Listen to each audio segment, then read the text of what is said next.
What is up, ladies and gentlemen? Welcome back to another reaction, and today we're watching scientists finally crack the Stonehenge mystery. Stonehenge is one of those things that I've always been super interested in. Like, look, right here. Oh, here it is.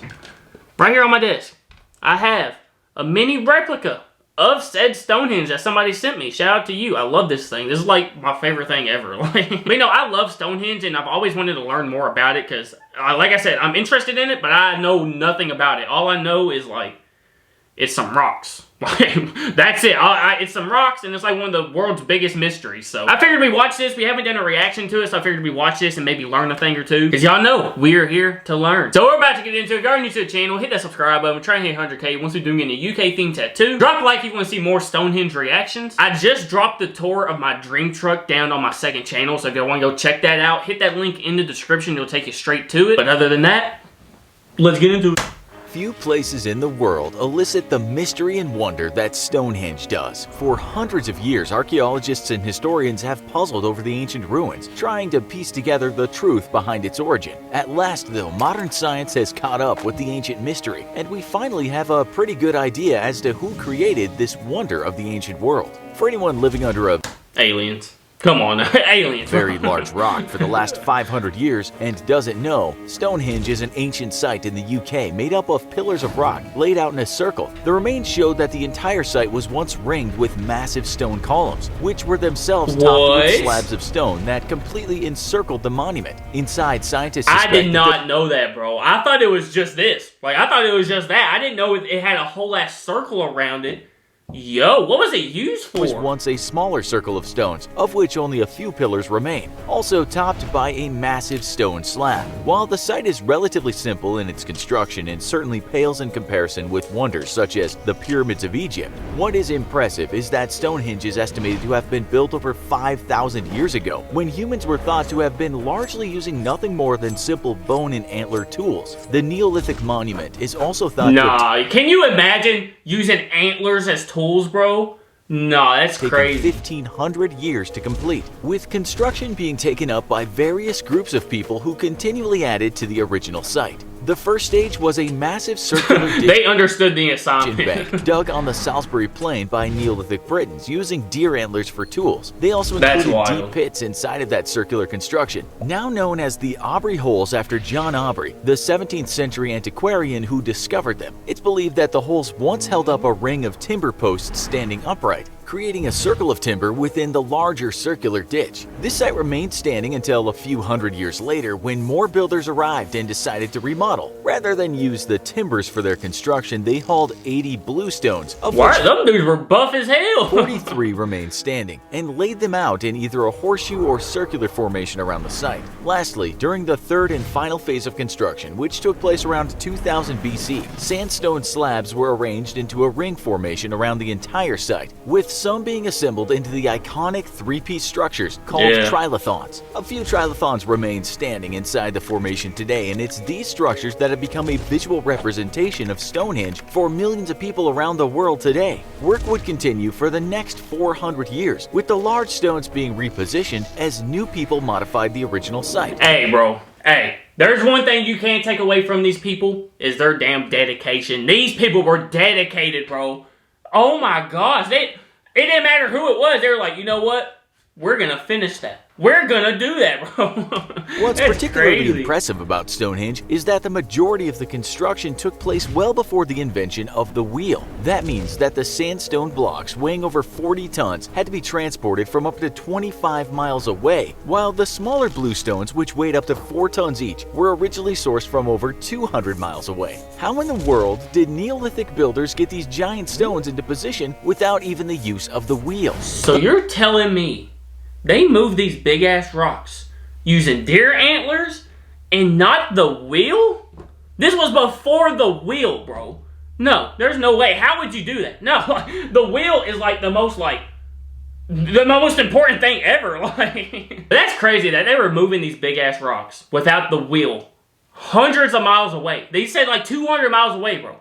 No. The longest standing theory is that the stones were transported using sledges and rollers made out of fallen trees. I mean, if they're using big buff... Standing theory is that the stones were If they're using big buff, bald, purple dudes, okay, I can understand. transported using sledges and rollers made out of fallen tree trunks, with each stone riding atop a bunch of greased logs, which would be moved in front of the stone as it traveled over and past a section of logs. This would have allowed the builders to simply push or drag the huge stones over long distances, though it would certainly have been incredibly labor-intensive. They're like, damn, this circular thing that rolls is pretty useful. Could have transferred the stones into huge rafts and floated them along the Welsh coast and up to the River Avon toward the construction site. More modern refinements to the theory has builders using teams of oxen to drag the stones along grooved planks, or transporting them in giant wicker baskets or on all kinds of ball bearings. However, in the 1970s, geologists began to get in on the debate of how the mighty stones were transported. They suggested that it wasn't humans who lugged these stones dozens or hundreds of miles,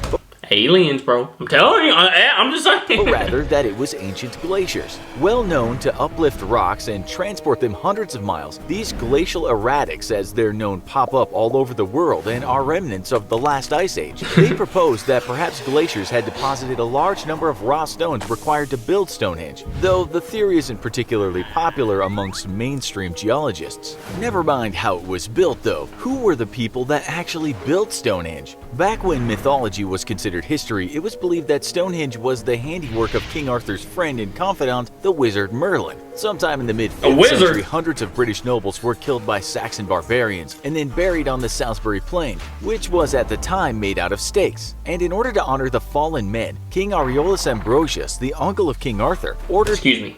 King what? And in order to honor the fallen men, King Aureolus Ambrosius, the... Aureolus Ambrosius? Hey, that is a fire name right there. That is a fire-ass name. Uncle of King Arthur, ordered that a memorial be built on the site to honor their deaths. The king thus sent an army to Ireland to fetch a stone circle known as the Giant's Ring, which ancient giants had built from magical African bluestones. The Irish, defending the ring, were defeated, but the men could not move the massive stones. Thus, Merlin used his magic to move the giant stones across the sea and onto the site they stand on today. According to the legend, King Ambrosius and King Arthur's father, Uther, remain buried there to this day.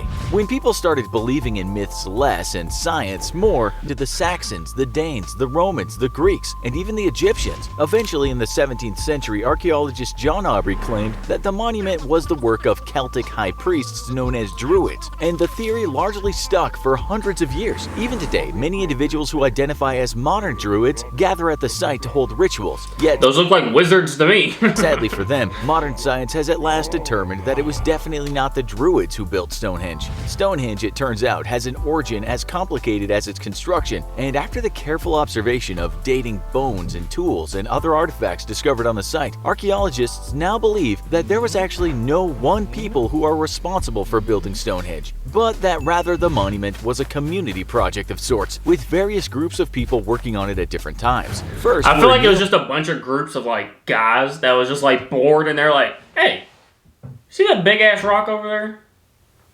I bet we could move that. And there's a bunch of other ones over there. Let's move that one over there and let's just add to it. Yeah, that sounds like a good idea. Like, that's what happened, alright? Neolithic agrarian humans, likely the original inhabitants of the British Isles, though some genetic research hints that these original inhabitants were actually displaced by invaders from the mainland. Then the descendants of the original Britons likely added to the site, followed by immigrants from the European continent, with some... So, basically what I'm hearing is it was either a bunch of just normal people over time, giants, wizards, some more wizards, but these wizards go to church, or really strong cavemen. Yeah, I believe all of them. Aliens, they're in there too.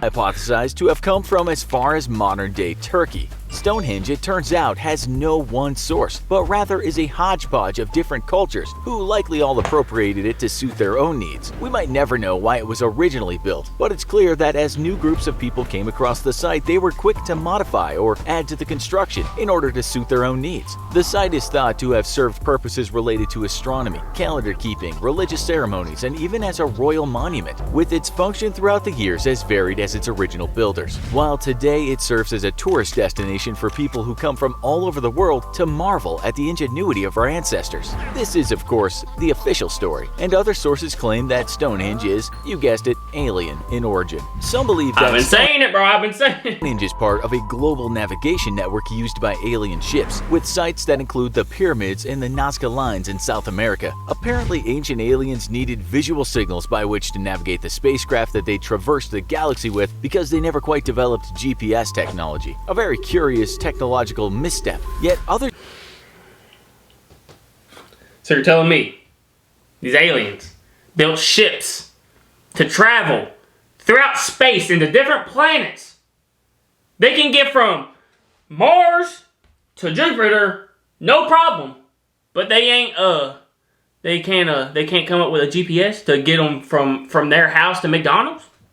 No, I don't believe it, bro. I don't believe that it. Stonehenge is the site of a major vortex which spews out some kind of energy from the earth. These believers claim that ancient humans could identify and tap into these magical vortexes. Yet somehow, for some reason, despite being able to land spacecraft on Mars, modern humanity is apparently unable to discover the same magical vortices that primitive humans did. Hey, maybe we're just not worthy. Maybe we're just not worthy of it. After careful examination by our team of leading researchers, archaeologists, and historians, we here at the Infographics Show have deduced that Stonehenge is an interdimensional aperture through which space aliens from the Zeti Reticuli Nebula will one day invade in order to feed on our delicious brains. And seriously, who are you going to listen to? Leading researchers and scientists or the internet? We thought so. Hey, somebody needs to go check on some infographics, bro. What is wrong? You alright? You good? Because that just worried me. But alright guys, that is going to do it for Scientists Finally Cracked the Stonehenge Mystery. That title is a complete lie, but we did what I wanted to do. We learned some more about Stonehenge. It's still just as mysterious as it was before we watched this video. But now I know a little bit more about it, and it just makes me want to watch more videos about it, because it's so interesting, bro. Like how? How did they move those damn rocks without them being giants, strong cavemen, or aliens? And what was it used for? Actually, what would you use all those big ass rocks for? I don't know, y'all let me know what y'all think down in the comments. If y'all want to see more Stonehenge reactions, let me know by hitting that like button. If you're new to the channel, hit that subscribe button. Try and hit 100K once we do getting a UK themed tattoo. Thank you guys so much for watching. Make sure I go out today, spread love, spread kindness, do something nice for somebody today. I love you guys so much, I really do. Shit, you're I'm out. Peace.